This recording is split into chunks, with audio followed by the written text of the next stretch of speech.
ሰበር መረጃን እነሆኝ። ኢትዮጵያ ለዘላቂና ሁሉን አቀፍ እድገት ስትራቴጂካዊ አጋር መሆኗን ያሳየችበት ፎረም አዲስ አበባ ጥር 14 2018 ዓ.ም ኢትዮጵያ በዓለም የኢኮኖሚ ፎረም ላይ እያደረገች ያለችው ተሳትፎ ዘላቂና ሁሉን አቀፍ እድገትን ለማስቀጠል ስትራቴጂካዊ አጋር ሆና እንደምትቀጥል ቁርጠኝነቷን ያሳየችበት ፎረም ነው። በገንዘብ ሚኒስትር አህመድ ሺዴ የተመራ የኢትዮጵያ ከፍተኛ ልዑካን ቡድን በስዊዘርላንድ ዳቮስ እየተካሄደ በሚገኘው የዓለም ኢኮኖሚ ፎረም ላይ ተሳትፎዋን አጠናክራ ቀጥላለች። ሚኒስተሩ በመጪው ጊዜ የዓለም የጤና ሚኒስቴር ስርዓትን ዘርፍን በፋይናንስ መደገፍ ላይ ትኩረትን አድርጎ በተካሄደው መድረክ ላይ የኢትዮጵያ ተሞክሮን አቅርቧል።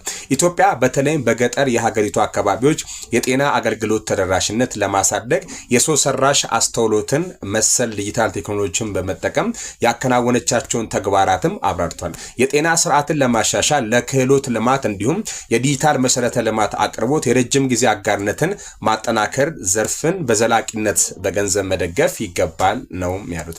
ከዚህ በተጨማሪም በኢኮኖሚ ጉዳዮች ላይ ባተኮረ መድረክ ላይ ሐሳባቸውን ያጋሩት ሚኒስተሩ ልዩ ተጽዕኖዎችን የሚቋቋሙ ኢኮኖሚን ለመገንባት ወሳኝ ያላቸውን 4 ተግባራት አመልክቷል።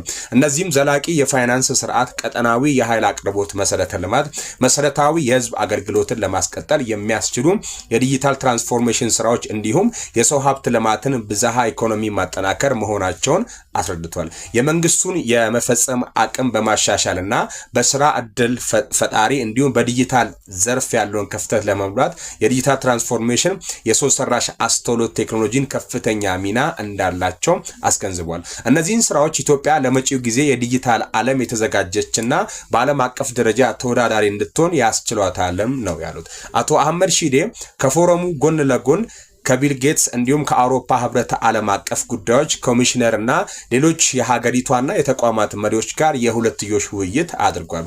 በውይይታቸውም ኢትዮጵያ ኢኖቬሽንን ለማሳደግ አጋርነትን ለማጠናከርና ለዘላቂ ልማት ቁርጠኛ መሆኗን እንዳረጋገጠች ሚኒስተሩ ለፋና ዲጂታል የላከው መረጃ ያመለክታል። ሰበር መረጃን እነሆኝ። ኢትዮጵያ ለዘላቂና ሁሉን አቀፍ እድገት ስትራቴጂካዊ አጋር መሆኗን ያሳየችበት ፎረም አዲስ አበባ ጥር 14 2018 ዓ.ም ኢትዮጵያ በዓለም የኢኮኖሚ ፎረም ላይ እያደረገች ያለችው ተሳትፎ ዘላቂና ሁሉን አቀፍ እድገትን ለማስቀጠል ስትራቴጂካዊ አጋር ሆና እንደምትቀጥል ቁርጠኝነቷን ያሳየችበት ፎረም ነው። በገንዘብ ሚኒስትር አህመድ ሺዴ የተመራ የኢትዮጵያ ከፍተኛ ልዑካን ቡድን በስዊዘርላንድ ዳቮስ እየተካሄደ በሚገኘው የዓለም ኢኮኖሚ ፎረም ላይ ተሳትፎዋን አጠናክራ ቀጥላለች። ሚኒስተሩ በመጪው ጊዜ የዓለም የጤና ሚኒስቴር ስርዓትን ዘርፍን በፋይናንስ መደገፍ ላይ ትኩረትን አድርጎ በተካሄደው መድረክ ላይ የኢትዮጵያ ተሞክሮን አቅርቧል። ኢትዮጵያ በተለይም በገጠር የሀገሪቱ አካባቢዎች የጤና አገልግሎት ተደራሽነት ለማሳደግ የሰው ሰራሽ አስተውሎትን መሰል ዲጂታል